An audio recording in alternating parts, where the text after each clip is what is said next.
ناظرین، انبیاء کرام علیہ السلام کے معجزات کے سامنے لوگوں کے کمال کی کوئی حیثیت نہیں۔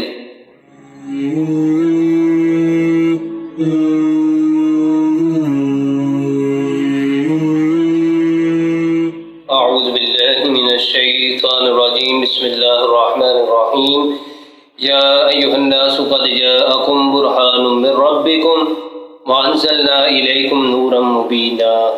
صدق اللہ العظیم۔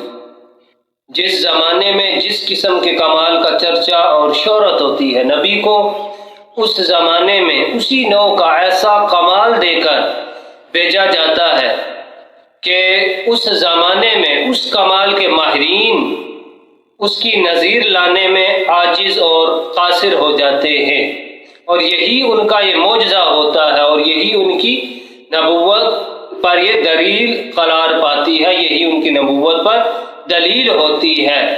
جیسا کہ سیدنا حضرت موسیٰ علیہ السلام کے زمانے میں جادوگری اور شعبدہ بازی کا چرچا تھا، تو اللہ تعالیٰ نے حضرت موسیٰ علیہ السلام کو عصا اور ید بیضا دے کر بھیجا، تو جو ان کی جادوگری پر غالب آ گیا۔ اور حضرت عیسیٰ علیہ السلام کے زمانے میں طب و حکمت کا بڑا چرچا تھا، تو آپ کو حکمت میں ایسا کمال دے کر بھیجا کہ اس زمانے کے تمام اتباع اور حکماء آپ کے اس کمال کے سامنے عاجز ہو گئے، اس کی کوئی نظیر ہی نہ لا سکے۔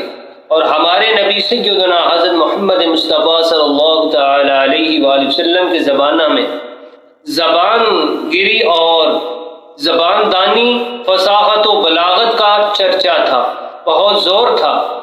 تو اللہ تعالیٰ نے نبی پاک صلی اللہ تعالی علیہ وآلہ وسلم کو قرآن مجید دے کر بھیجا۔